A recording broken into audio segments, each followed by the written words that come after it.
Mode. Hi everyone, welcome to our webinar in our continuing series on career and self-improvement webinars. My name is Sharon Ryan. I'm the Assistant Director in the William Patterson Alumni Office. Before I introduce our presenter, I'd like to go over how this presentation will work. First, you're going to be able to view the presentation on your computer screen. You should all see it already.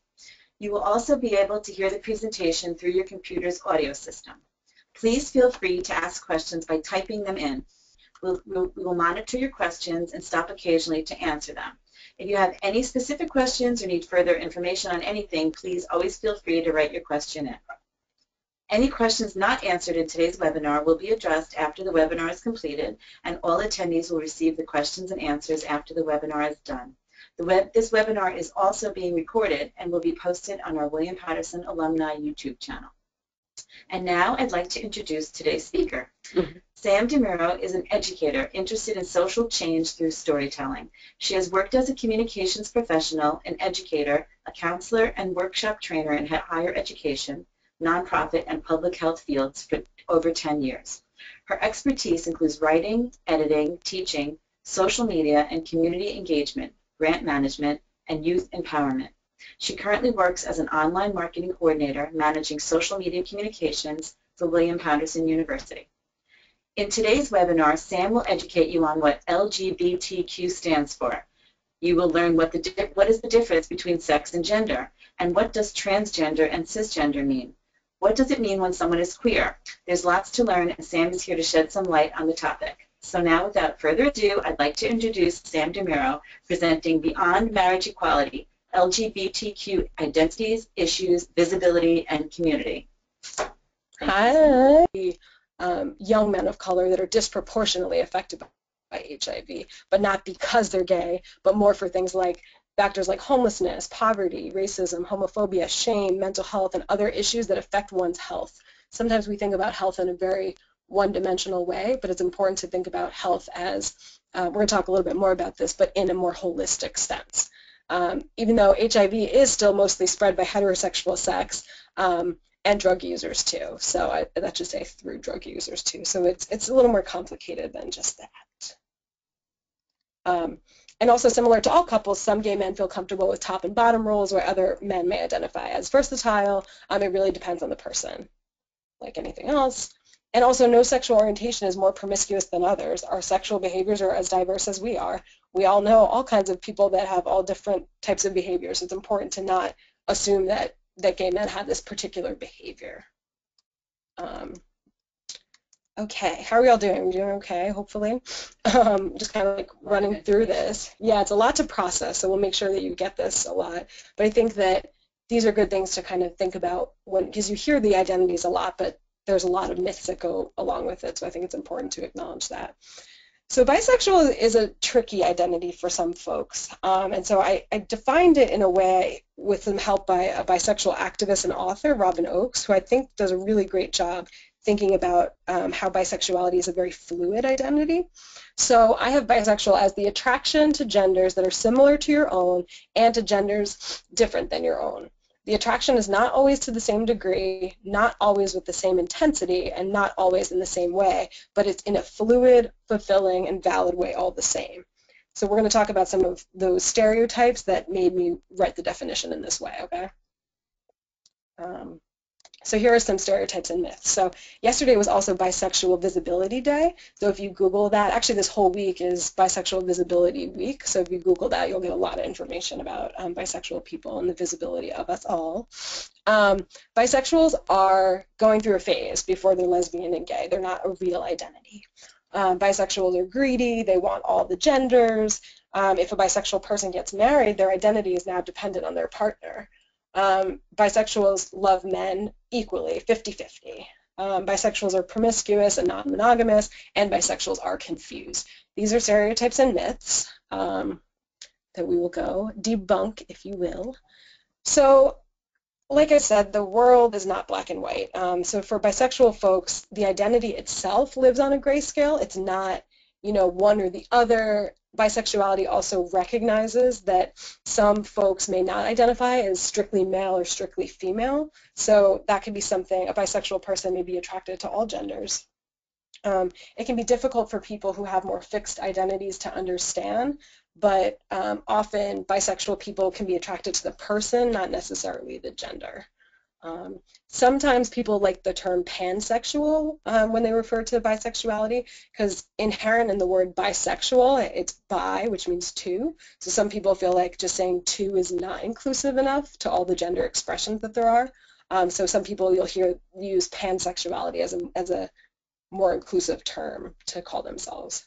Bisexual people are not confused. So while some lesbian and gay men do use the term bisexual before they identify as lesbian and gay, for many bisexual people, they'll use and identify the bisexual term for their entire life. Also, bisexual doesn't necessarily mean being attracted to women and men 50% equally. Many bisexual people see their identity and attraction on a spectrum, and attraction may be due to circumstance, personalities, and other attributes that may change over time. So it's a very fluid identity that could be challenging for folks that are more black and white, how they see the world. Hey, Sam. Yeah. Can I ask a question? Yes, we have a question. I'm not sure if you're going to cover this, but it is a question that just came in. This person says that you're mentioning a lot about couples, you know, and things like that. But this person is curious to know. Sorry, I'm scrolling down. Oh yeah, no, it's okay. Sure. Really weird. Curious to know your thoughts on polyamorous. Yes. People who prefer multiple partners, open relationships, identify quote as swingers or other identities. Because people in this group face a lot of discrimination with people saying that they're, I'll say the word W, the war word, who want greater commitment, or that they just want sex, or they equate polygamy as a sin. And this person wants to know your thoughts on the matter. Not sure if you're covering it in this. Yeah, I cover it like very just sort of like in the outskirts, I guess you could say. But I think that that's a really important point. And I don't want people to think that I'm just talking about couples or individuals. And I do it kind of does relate to bisexual folks in some ways, because there is an assumption that bisexuals are polygamous or are non-monogamous. And so what I said for the next part is that a person's decision to be monogamous does not have to do with someone's orientation. So it's a choice that a person or partners may make. So I tried to be inclusive in terms of that. I think that with bisexuals, that's something that's constantly like a debunked, is trying to say that they're not monogamous. I think some bisexuals are not. I think that some gay men, some lesbians, some straight people are not monogamous. That's something that's really important, and there's absolutely discrimination based for folks that decide to have multiple partners in a consensual way. I think our society is very heterosexist, and when I say that term, that privilege is heterosexual relationships, monogamous heterosexual relationships. It privileges married relationships. We know there's lots of privileges that come with marriage, which some are really wonderful for LGBT folks, but also for non-monogamous folks, that can be something that continues to be a struggle for sure. Maybe that will be the next session to kind of go deeper into that, but I'm really glad you asked that question. No problem. So, and also something about marriage, again, too, is that if a person gets married to a particular gender, this does not change a bisexual's person identity. So if a bisexual woman marries another woman, she does not, quote, become a lesbian, but she remains a bisexual woman in the relationship with a woman. To contrast, in a straight relationship, one does not shut off all attractions when they get married. They just may choose to stay monogamous, if that makes sense. So it's something... polyamorous person who gets married and their partner doesn't want to have that kind of thing, they choose to now be monogamous. Right. Like monogamy and non-monogamy is not about sexual orientation. It's about a choice that's decided with partners, and it's always about consent. It's always about communication, and I think that that's also somebody's decision and choice. But that discrimination is absolutely something that's a challenge for folks. And when we talk a little bit more about queerness, that we can talk some more about that too. Let's see here. So transgender. So my background is in gender and sexuality, and I've been relatively out of the field for about a year and a half, like the everyday kind of thing. And so much has changed even in the past year that has been wonderful to see, but also we still have a lot of work to do. So something that trans folks and gender activists for a long time have been working on is calling someone transgender as an umbrella term meaning that it's a gender identity that may differ from what's typically associated with the sex a person was assigned at birth. Using trans with a star is an inclusive way to include lots of different gender identities. So we'll go into that a little further also. Something to note is that transgender is not a sexual orientation, but rather a gender identity. So LGBT, a lot of activists, feel some kind of way about how the T is put into that category, but it's confusing because transgender is about somebody's gender identity, not their sexual orientation. So a transgender person, of course, has a sexual orientation like everyone else, who, and may identify as gay, bisexual, and lesbian. So that's something, it's not the same thing. And some folks may identify as a woman of trans experience or a man of trans experience, and transgender may mean different things to different people. It's really important to sort of educate yourself and to also talk to folks about what they feel comfortable with. I really like women of trans experience and men of trans experience because it doesn't assume that trans is the identifying factor, if that makes sense. So there's all different kinds of genders, and this particular person is of trans experience, so I think that that's a really nice way to explain it, I think. So this was a drawing that was created some years ago, and it's actually been updated twice also, just to kind of be more inclusive. So we're expanding. We are more grayscale than we are black and white, so I think we're just trying to adapt to lots of the changes and evolving. So if you notice at the top of the umbrella, we have where it says feminine, women, masculine, and cisgender. We're going to talk about cisgender also, but underneath the transgender umbrella, we have all these kinds of identities. So I think for, historically a long time, the ideas of, a drag queen or a cross-dresser, people thought that that was the same thing as somebody that was transgender. And it can be confusing because sometimes, people think that it's, for cross-dressers and for drag queens, gender isn't necessarily something that it's a full-time thing. It can be something that is tried on for different situations, but not necessarily a full-time identity like some trans folks. But that's why it's so important, because all these terms can be used in really different ways for different people, and it's not for me to decide and tell you what these things are, but it's to really talk to folks about it and let people inform the conversation. So this says that the transgender encompasses any individual that crosses over or challenges their society's traditional gender roles and expressions. That's a very broad way to think about it. I think that that's pretty inclusive. If that makes sense. So these are just some things I found resources wise. So in terms of a gender binary, that's when we refer to man, woman, male, female. It's the idea that there are two distinct opposite sexes, where we know actually it's not really correct to say that males and females are opposite sexes, because we have a lot more in common than we do difference. We like to say different sexes in the gender and sexuality community. So we try to say, that we're differently sexed. And then let me see what else is important. So for cisgender, that's someone that identifies exclusively as their sex assigned at birth.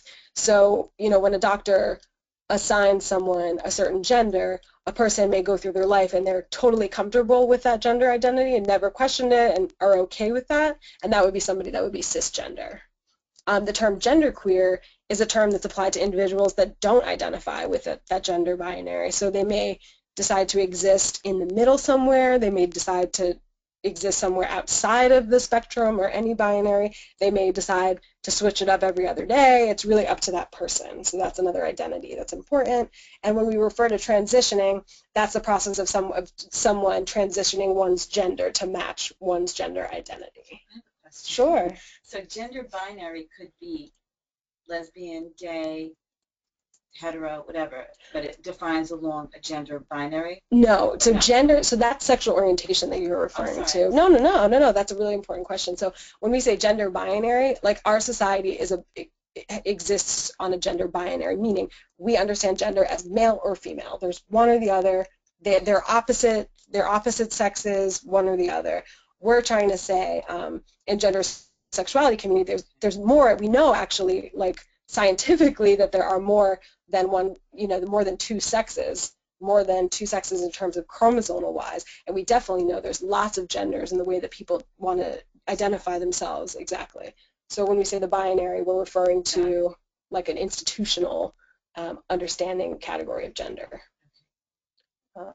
So this is something I just found also, like these are some activists and writers like to use the word trans with a star because it's inclusive of lots of different folks. So gender variant folks, gender non-conforming, like gender fluid, non-binary, there are lots of different words.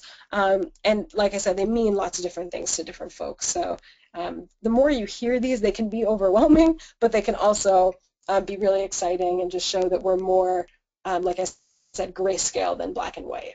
We've kind of always known that, but this is now coming to a forefront in a way that it hadn't some years ago. So some common trans stereotypes and myths is that trans people are confused, will change their mind later, trans people are mentally ill, trans people are gay, trans people hate their bodies, you can tell someone's trans by looking at them, trans people aren't real women and men. Those are like very, there are a lot of stereotypes that definitely we still hear. So just because a person has a different identity than the norm does not mean that they don't know who they are. It's really presumptuous and messed up to tell somebody who they are. We would not do that in lots of different identities, but for some reason we feel like we can tell trans people that they're not real and that they're not who they say they are. So that's something that we really need to check our own assumptions about that because that's not cute. And while feelings of confusion may occur for a trans person, it's more due to a social problem, not a confusion with one's gender. So when I say that, it's not to say that you know, thinking about one's gender is not a confusing process, but I'm more saying that our society doesn't make it easy for somebody who may live more in the grayscale. So similar, trans people may experience mental health issues, but many of these issues can involve the difficulties of being gender variant in a patriarchal society. So like I said before, in a society that privileges heterosexuality, that privileges men, that privileges, you know, lots of sort of boxy category things, I think it can be really challenging for trans folks and anyone that doesn't fit into those boxes for us.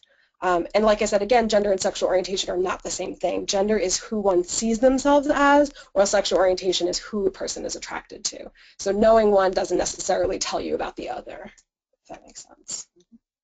And also, like, not all trans people are uncomfortable with their body. So a popular, like I said, trans narrative is the idea that a trans person feels like they're in the wrong body. You'll hear that over and over again. Oh, that person's just in the wrong body. That's a very simplified way to understand trans folks' experiences. And I say that there's not one trans experience. There's not one gay experience. I think for some trans people, they may have never felt like they're in the wrong body, but the way that it might be read and understood in our culture is the problem. Some trans people may decide to alter their bodies, while other trans folks may decide to live with their bodies as they are, but that's not for us, meaning our society, to police. We should not be policing people's gender. We should not be policing how people decide to live their lives. I think that, and that kind of brings up passing. Passing is a really tricky thing to talk about. Passing in this context is used to describe the level to which a trans person appears and is regarded as a cisgender man or a cisgender woman. And just a reminder, cisgender is somebody who identifies as the sex that they were assigned.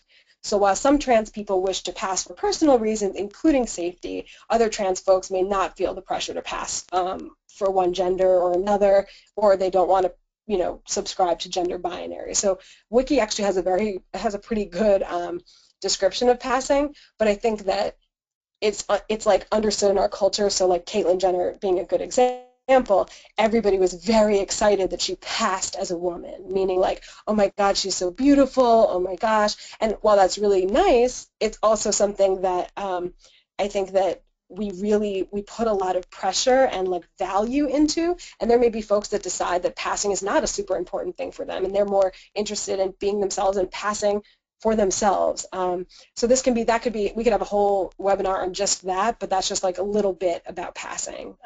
And yeah, we could talk more about that, but I gotta keep moving.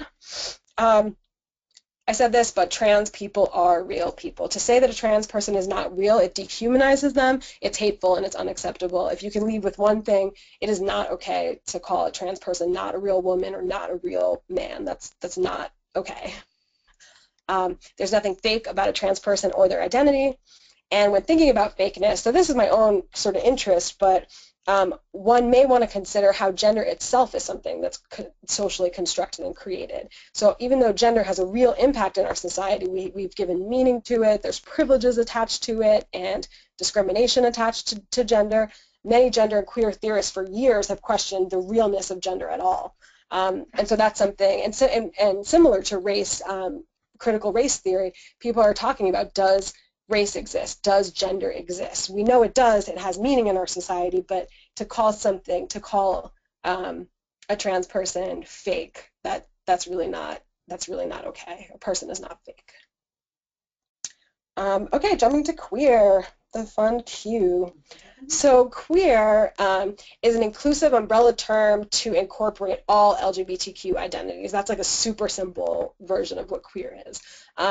For some folks, depending on your age, historically you may know that queer was used as a hateful term to call LGBT folks. In the 1980s, there was some movement, there was activism in academia and activism on the streets where people were reclaiming the term queer to establish community, to assert a political identity differing from gay. So people felt like gay was really limiting, it didn't allow for talk about gender expression, it felt like very exact, like black and white, and people were realizing that gender and sexuality exist on a spectrum and there needs to be room out of these categories because we challenge categories all the time, and sometimes it's really limiting in certain labels. So just a note though, if you are not a queer LGBT person, you should still use caution when using this word because it still brings up a lot of feelings for different folks in different communities. So that's something to really consider before you use that. Queer is also used by those who reject traditional gender identities and seek, like I said, broader, more inclusive identity. Being queer is also a lifestyle, so it's a way of looking at the world. When somebody queers something, they make that thing non-normative. So for example, certain films, there have been films like in the 20s or the 30s that have queer subtext, meaning that there are non-normative, before it was okay to have a visible queer character, they would have like these almost like nuanced sort of like, I don't want to say sneaky, but like little ways to put queerness in a film that wasn't so obvious. So a lot of LGBT people would look to those films and read it as a subtext of something that the person was trying to say. Queerness also challenges heteronormativity and heterosexist culture, and it encourages the understanding of intersectional identities. So that we'll talk more about that, but that's how race, class, gender, and sexuality, ability status, etc., can affect one's identity. Some queer theorists believe this, some do not. I believe that you can be a queer straight person, and what I mean by that is if you're a straight person that challenges heterosexual norms, so you may be in a straight relationship, you may have multiple partners, you may be a straight single person and still be challenging the idea of what it means to be that hetero, like traditional couple, and I believe that you can do things in a queer way. So that can be another webinar too, but I definitely recommend looking up more about queerness. And just to acknowledge the Q, meaning questioning, that's something that it is kind of self-explanatory, but it's when somebody is questioning their sexuality and their sexual orientation. So when they're thinking about what they think and feel about who they're attracted to, that's typically how questioning is used. I think that we're all questioning all the time, but some people might not agree with that. But I think questioning can come all different times of your life. It's not necessarily something that just happens, when you're a young teen or a young person. These are questions that I always ask folks, and we don't have to answer that today, but I think that when thinking about LGBTQ and then A and then I, how might labels be beneficial to folks? Because we know they can be limiting and they can keep us in boxes, but labels across history have been a really beneficial way to mobilize, to build community, to figure out a way to talk about who you are. Because before these labels, these identities existed, but there was no way of understanding like who they were. It's also a way to find each other online back in the day too. Like when you, well, not back in the day, people still do, but like I think that labels both are simultaneously beneficial and limiting. So that's important to think about. Okay, so moving along to behavior and sexual orientation. So one's behavior does not equal sexual orientation. And I say this as a really important thing because who somebody has sex with doesn't necessarily determine whether they're gay, straight, bisexual, queer. This is really hard for some folks to grasp, especially because of how gender dynamics work in the United States. A lot of times, for example, if a young man has sex with another young man, it's assumed, oh, well, he's gay. Women in our society are more expected almost, or like it's considered okay culturally for women to experiment with women, and it's not seen as real, or it's not seen as a sexual orientation. So those are both really not cute things that our society puts on people. So the Kinsey Scale, I believe it was in the 40s or late 40s, early 50s. Alfred Kinsey he realized that lots of folks were having all kinds of sex and all kinds of behaviors, and he was trying to figure out like what that meant. Basically, he created this and he conflated sexual behavior and sexual orientation. So what he did is he looked at, oh, if somebody was having sex with, if a man was having sex with another man, oh, he's having gay behavior. But now theorists have moved and realized, wait a minute, behavior is not the same thing as sexual orientation, so we're going to use that scale, but we're going to talk about behavior. We're going to talk about sexual orientation, so let me kind of explain this. So if, for example, if you were a 0, you were 100% exclusively attracted to women, you would rate yourself on that. If you were, 6, you're exclusively attracted to men, 6. I think that most people exist between 1 and 5. Whether or not you decide to have sex with somebody, you still may be attracted to another gender, but you may not decide to have sex with them.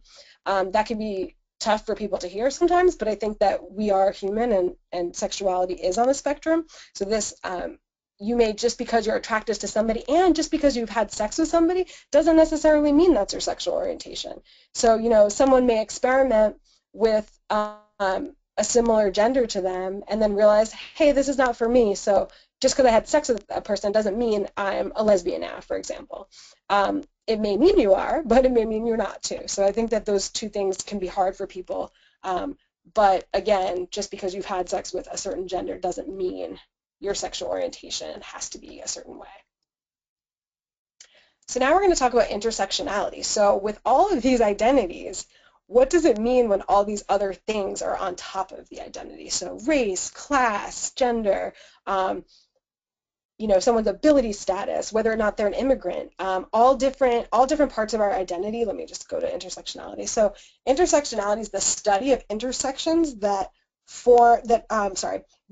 are the different systems of oppression, domination, and discrimination. So Kimberly Crenshaw looked at the idea that how these categories basically interact with all the different identities that contribute to injustice. So for example, say a white, rich, gay man who is Christian may have a very different experience than a working class Latina lesbian who has a child maybe, right? So we know that there's no one gay experience, one lesbian experience, but all of these categories interact on all these different levels, and so they kind of make this like alphabet, a bit of identity. So those are things that we need to think about when we think about discrimination.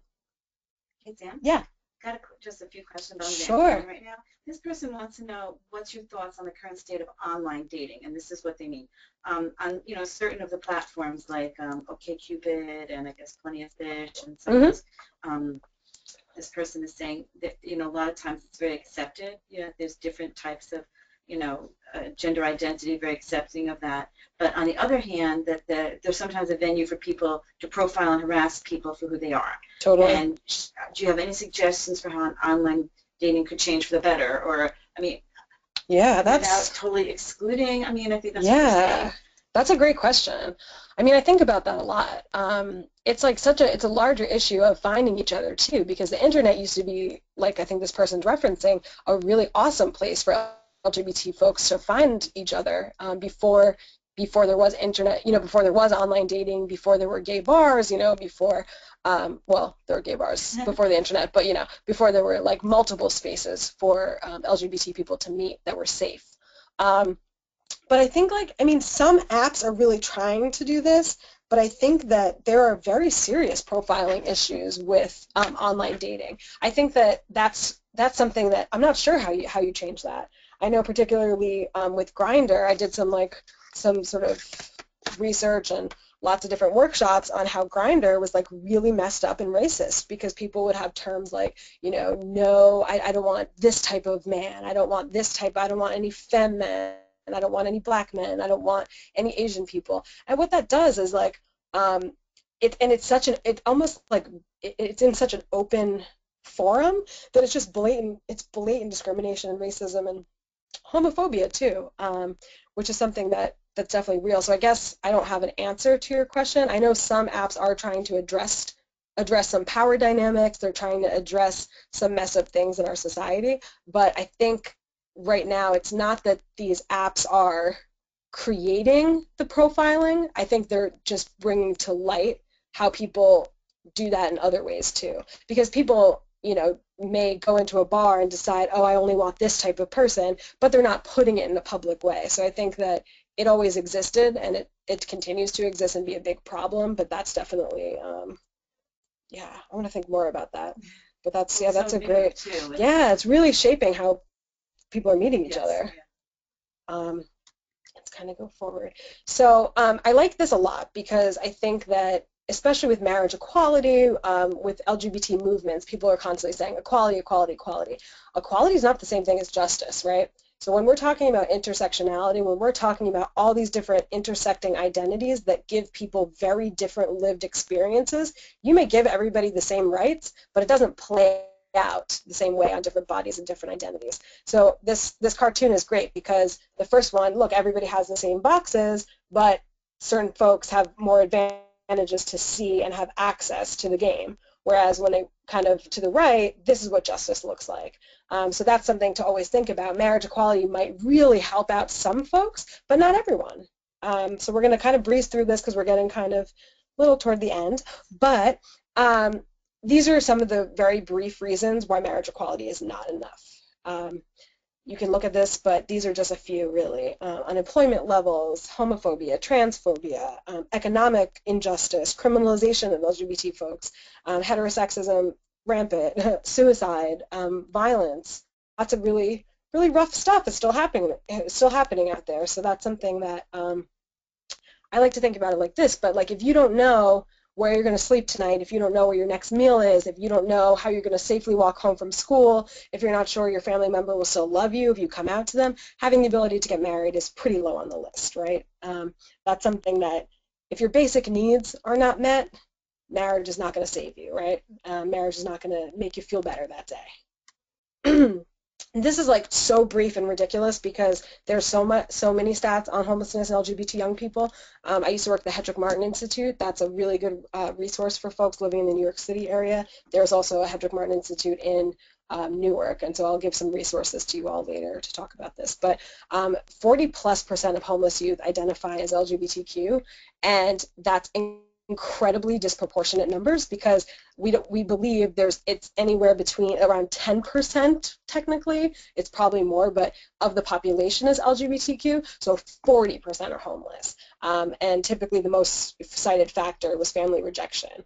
Also there's housing and employment discrimination, so it's all sort of like, if one thing happens and this thing happens and this thing happens, okay, well, if you can't get a job, how are you going to afford an apartment? If you can't find an apartment, how are you going to have an address for a job? So there's lots of different things that people aren't always thinking about when it comes to homelessness. Also, school is not always a safe space. Harassment and bullying still happens, and it's also done online in ways that are really damaging and messed up. Transphobia violence. So trans folks, many live in extreme poverty and 4 or more times likely to have household income under $10,000 a year.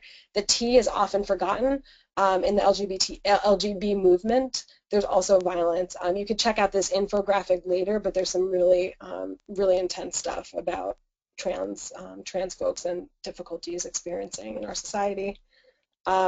Violence and discrimination still happens, and trans women of color are the most vulnerable and experience violence and murder at unspeakable rates. I don't want to harp on this because it's so upsetting and so screwed up, and it makes me like crazy. But you can Google stats, you can figure this stuff out. But this is a real issue, and sometimes with visibility, like on TV, and we're just like, for example, the Emmys, the show Transparent just won.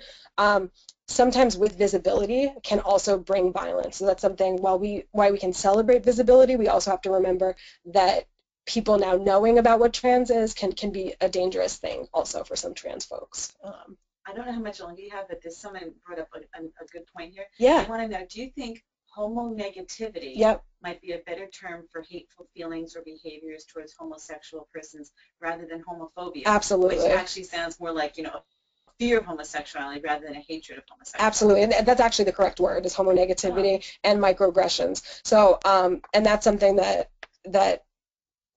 would probably be in the LGBT 102, but I think you're all ready for that for sure.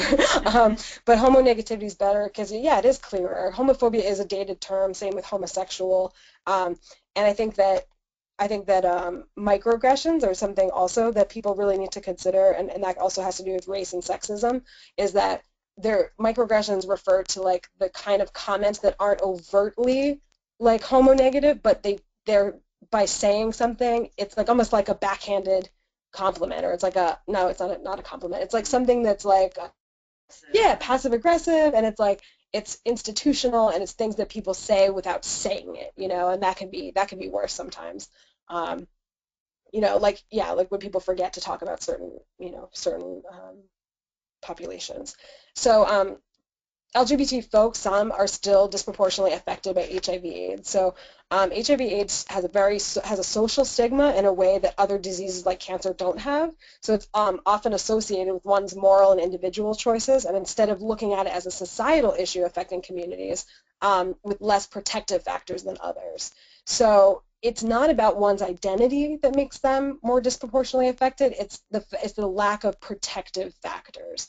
So when we say protective factors, it means things like resources, access to those resources, skills, strength, support systems, coping strategies, community support. So when you have these things, lots of people with privilege don't even think about these things, but these protect folks from different difficulties and risk factors. So if you strip someone of all their protective factors, meaning societally people aren't protecting you, your family's not protecting you, the more that you strip a person of this, the higher the risk for things like HIV become, because you don't have support in the same way to be able to protect yourself, or to be able to maybe get the information, or to be able to take care of yourself in that way. So again, it's not about the person, it's about lack of societal support and protective factors. Economic injustice is very small, but in every category, LGBT folks are making less and have higher levels of poverty rates than other identities. I'll have resources for you all later. Impact, legal discrimination, lack of family recognition, unsafe schools. You can go through this later too. It's just the effects of all of these things, again, beyond marriage. These are things that are affecting all folks, LGBT identified. But I don't want to just only talk about the negative, and I think that ending on a positive thing is really important. LGBT people are incredibly resilient and have been over the years.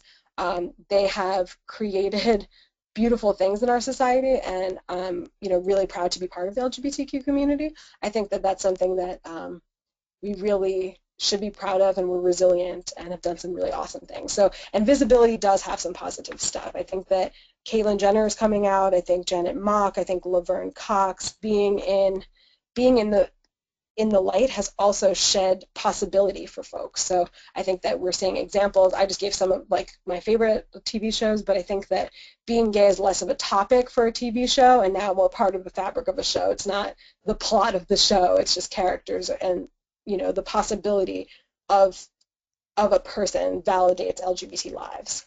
So this is another resource for you all. And social media. Obviously, that's what I do now, but social media continues to offer a tool for LGBT young people and adults to find each other, to learn about movements, become activists. Hashtag activism has gotten a lot of slack. People call it slacktivism, but it actually has a bigger impact than we thought. And LGBT young people are more educated on LGBT issues than ever. Even like 10 years ago when I got into this work, just the knowledge that LGBT folks had to get later now are coming to drop-in centers, are coming into nonprofits, having so much knowledge and so much empowerment on their own identities. It's really beautiful to see. As much as the negative stuff still exists and we have so much more work to do, this is something that really gives me hope as an LGBT youth advocate. And quickly, how to be an ally. Ally, I'm not crazy about this word, only because I think it's overused and it's people worry so much about, oh, I'm an ally, and then it becomes a conversation about them and not LGBT folks. But I think that having awareness, having education, asking questions, but following an LGBT person's lead. So not necessarily making them always be the one to educate, but just saying, you know, how can I support you here? Like, do you need support? Because maybe somebody doesn't need support. Maybe they're all good. Don't make assumptions about someone's own identity. And in terms of coming out, I always like to say this too, is coming out is not always the goal of an LGBT person. It's not always the safest thing. The goal should not be, oh, I need to come out to every single person. It's someone's personal choice, and if you're looking to help out somebody that you love, don't assume you know what's best for them, right? So talk to them and be supportive of that process, but that's something that an LGBT person, may have to come out throughout their entire lives many times. A straight person at this point doesn't have to come out all of the time. It's assumed you're straight until proven gay, and that's something that can be really like unfortunate. Like, I hope it gets to a point where everybody has to come out, or everybody's just not assumed about our identities, so we all just kind of have that conversation. Hey, what are you into? Okay, cool. Let's go more. Okay, that's not. But until that point, don't assume about that. Some stuff about how to be an ally to a trans person. There's so much content online now that it's almost overwhelming into curating something like this, but you definitely can trust certain organizations that do this work. And there's some more information on how to be a trans ally. Don't ask somebody their, quote, real name. Again, it goes back to like assuming a person is not real. So ask them, you know, what's your preferred gender pronouns? We call it PGP. That's something that, you know, that we're starting to see even more in classes. People just call, you know, hey, what's everybody's PGP? You just want to make sure before we get to know each other. So there's lots of resources. And just, yeah, being sensitive to people's experiences. There's no one gay LGBT experience, so ask respectful questions, but educate yourself too. You know, we have knowledge at our fingertips now, so work it out. And we couldn't say everything, but thank you so much.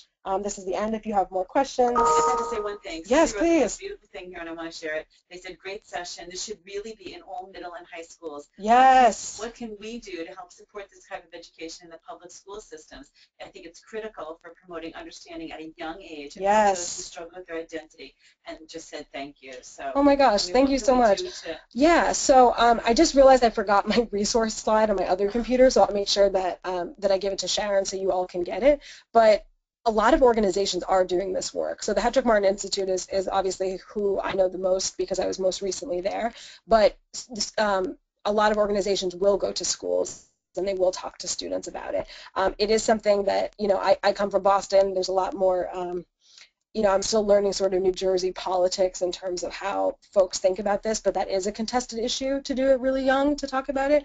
But I think that I have, you know, friends that are teachers, and it's happening more and more. This is not an anomaly. Now that we have the language, people are now able to talk about it. It's not like there's more gay young people. There's not more trans young people. It's just we have language to identify how we feel earlier.